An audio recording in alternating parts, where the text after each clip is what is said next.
All right, welcome back to Terminal Garage. So today we're going to be carrying on with the install of the engine and transmission in the 2013 Ford Escape. So as you saw in the last video, we got the engine and transmission mounted together, got the timing belt and the water pump changed out. So today I'm going to put in the torque converter nuts, install the starter, and then I'm actually going to take this outside, hang it from my engine hoist, and use the pressure washer and degrease that engine because it's covered in oil and crap on the back side of it. So I want to clean that up. And to be honest, I'm surprised there wasn't a turbo fire with this thing. Anyway, let's get right to it. So there's a good reason why we tag and bag everything, so we can remember where everything goes, because there's a lot of fasteners I've taken off this engine and I couldn't remember where they all go. But the torque converter nuts are in here. Let's see if I can find them.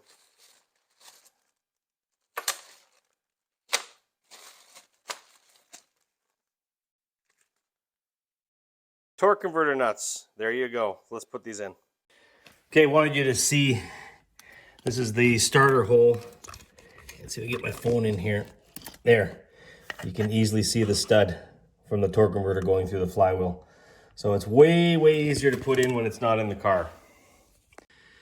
So there you see the last nut is on. I also installed the little rubber seal that goes on there that's removed to get access to the nuts. And so now I'll be putting the starter back in and wire it up. All right, I just mounted the transmission oil cooler. I'm going to replace the seals. They came with the kit. I've already put new ones down on the transmission, so and I've also flushed the lines out so it's clean. So that's the next thing I'll do. All right, got this all pressure washed, nice and clean. Well, at least it's a lot better than it was. So I'm going to put this back in the shop, and tomorrow we're going to put this thing in.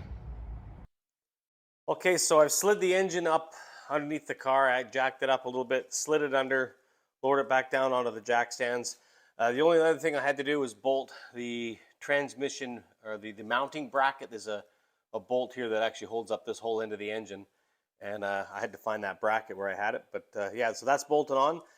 That's chained up and ready to lift in place. The only thing that's going to be a bit of a challenge is when you lift this thing, it tips over quite a bit backwards. So I may have to come in with a jack in the back and get it leveled up so that I can get it onto those mounts. But yeah, once we get this up into place and bolted in, then it's all gravy from there.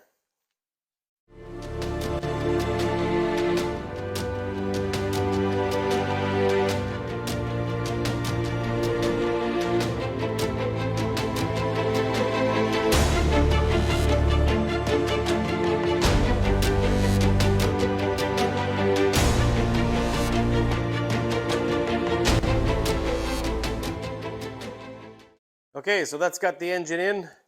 That's obviously a big step forward. It's a little wobbly, and that's because the rear cradle over there is not put in, because that's got a support on the back of it that the transmission bolts to. But for now, what I can do is get underneath there, hook up the drive shaft, because the drive shaft will be way easier to hook up without that cradle installed. I think that's how you do it. Well, that's how I'm going to do it. It's going to be a lot easier.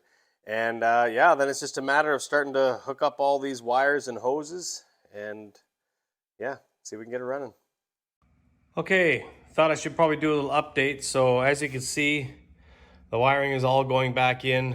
The battery box is back in. I've just got this piece to mount on the side of the box here.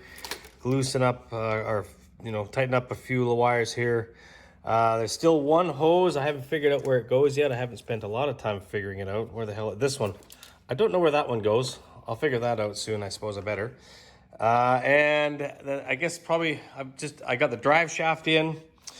The bottom of the transmission brackets, they're all bolted up. I got to get this lower subframe in here. I've got to put that in. I was tired laying on my back, so that's probably the next thing to go in, because with that I can hook up. There's a wire harness right here, and that hooks up as well. I got to get that all plugged in, so I think that might be the next thing I do is lift that into place. All right, got the subframe, the steering rack loosely in place.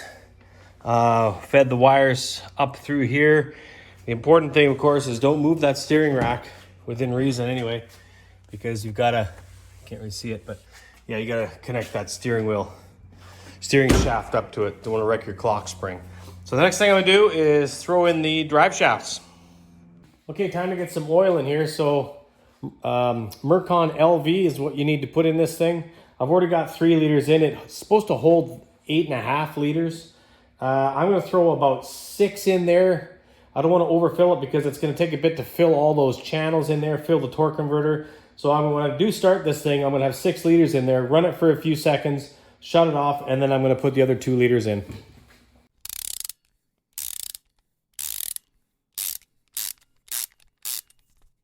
All right, so that's got oil and transmission. I'm about ready to start it. All the wires and everything are all hooked up. Last thing I want to do is actually just bolt I've only got the subframe there lightly bolted in there. I want to snug it up. I got to get it positioned where it was, bolted up tight. And I don't have the exhaust done, so it's going to be a little noisy when I start it. But yeah, I just want to get this running and run that transmission briefly.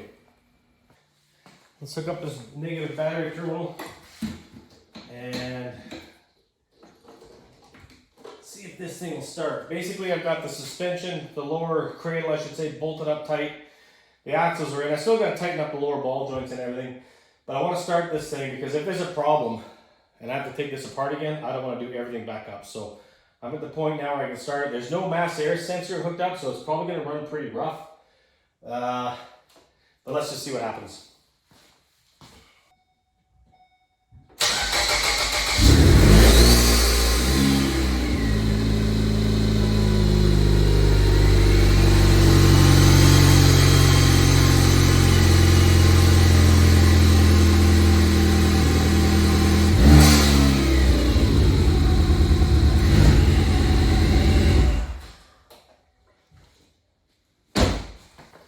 All right, I'd call that a success.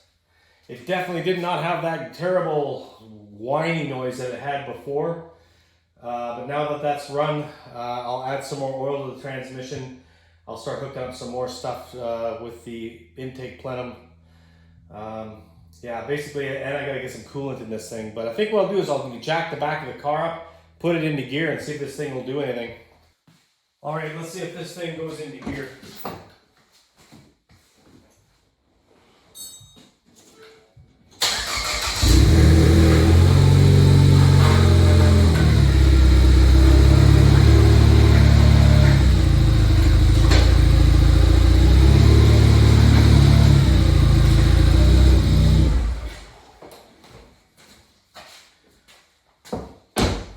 All right, she goes in forward and reverse. It did sound like there's a bit of air in there. Wouldn't surprise me. It's about 3 liters or 2.5 liters low. And it was a bit clunky. I'm hoping that's just needs a bit more fluid, but hey, it's working. All right, so I got the other headlight in. Next thing I do is throw the front bumper on. I got a cross brace I got to put in underneath. The suspension's all tightened up. Yeah, we're getting pretty close to taking this out on the road for a test drive.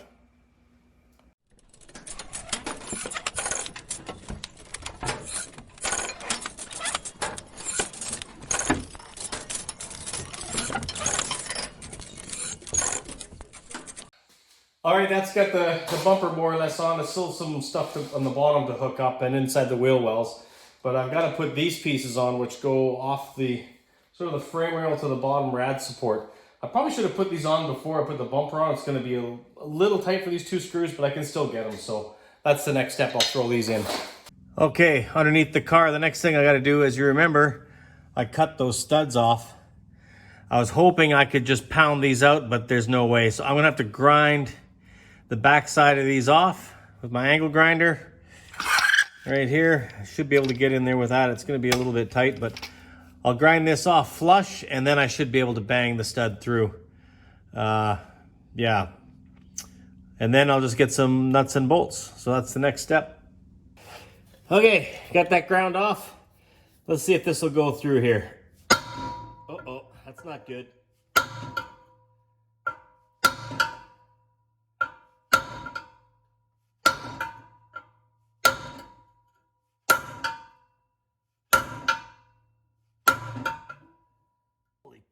Oh, it's moving a little bit.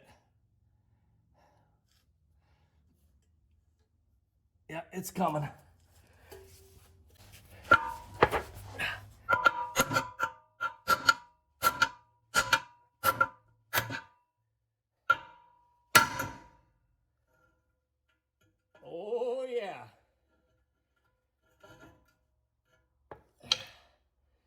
And there it is. It's splined. It's just that tight. I think, yeah, I don't know if I have to grind that head off or not, but anyway, that's one. All right, it is running, and I'm about to take it out of the garage here and take it for a test drive. The only thing I don't have on is the wheel liners, the little covers on the wheel wells, because there's some plastic clips. They all broke pretty much, so I'll have those on Friday. Just gonna clear out a couple things out of the way here and move this thing out.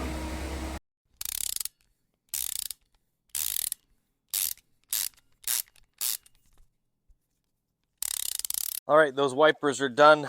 Next thing I do is add 1 more liter of oil, because it sounded like it was low on oil. So I'll put 1 liter of oil in here, and I think we should be good. All right, the next thing we're gonna do is clean the interior, which is gonna be extensive because the person that had this before had a dog. I just finished shampooing this back piece here, which was just filthy. It took me a long time to shampoo that clean. But yeah, the whole interior is gonna come out. I'm gonna take the seats out and do the whole carpet. So that's the next thing, is remove the interior. So with the seat out, you can see why I wanna do this. That is just dog hair, like a lot of it. So that's all gotta get vacuumed up. I gotta shampoo this because it smells like a dog in here, but I know that shampooing it's gonna make a huge difference. So, and it looks like we got some spilled coffee and just filthy. Hey, let's get it cleaned up. There's one more reason why I like to remove seats. What we got there? 5 cents. It's $1. It's $1.05. You got anything else? I think that's it. There you go. The car is a little bit cheaper, $1.05 less. All right, that's my first go through. Obviously way better. I've still got to go all here. That didn't do this part, but yeah, it's got to go over this one more time. But it's getting a bit late, and I got another project I've got to start on here. So this is going to be kind of a fill-in for now. So that's it for today.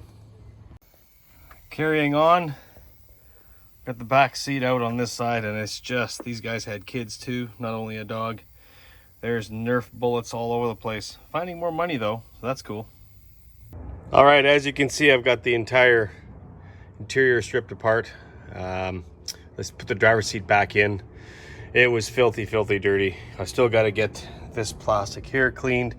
But now I'm going to start putting the plastic piece for the tire, get that put in. Okay, just a little update for you. I'm putting the interior all back in. But when I took it apart, I managed with my impact, this bolt for the seatbelt would not come out, and it snapped it off. It was just rusted in the hole. So what I did was drill out the center as best I could. I just caught a little bit of threads, and then went underneath the vehicle and grabbed it with some vice grips and spun it out. This is what the bolt looks like. This is another one that I've still got to install, but I'll have to go buy one of these. These are, you know, obviously for a seatbelt, you want to get the right grade bolts. So I'll be getting another one of these. But yeah, I'll be putting this seat in and this seat in, and that'll be the interior put back together. All right, so I got that interior all back together. It smells good. It looks way better than it was, so that's great. And I have taken this thing for a test drive now, and the transmission seems to be working perfectly. It shifts smoothly, no surprises there, so that's thumbs up on that one. However, I am having an issue where the four-wheel drive system, its smart four-wheel drive system, is not disengaging. Doing some reading, it looks like when you turn wheel, when you put steering angle in, it should disable the four-wheel drive so you don't get four-wheel binding. And when I back up my driveway and do a sharp turn, almost full lock, it's not disengaging. The inside wheel starts to skid, and then it goes into a weird fail-safe mode for about 10 seconds, disengages the four-wheel drive, comes up with a, you know, tells you it's disabled, and then drives perfectly fine. So I think it's a wheel sensor, and I suspect it's from when I was pounding the crap out of that axle trying to get it out. It may have damaged that sensor somehow. So I'm going to replace that sensor, and hopefully that solves it. And one other problem that this vehicle has, it looks like, is the evap purge valve is failing. in that you get the fuel filler flap starts to vibrate. Sounds like a big fart. I'll show that in the next video and see if we can figure that one out. But yeah, I'm going to end this video here. It's been quite a long time. I've been working on a few things outside of that vehicle, including this little sandbar engine, trying to get this thing up and running. So yeah, it's just need to get this video up for you guys. So yeah, thoughts and comments down below. Let me know what you think about this thing. Maybe you've got some advice as to what could be causing this four-wheel drive binding. Yeah, so thanks a lot for watching and have yourself a great day.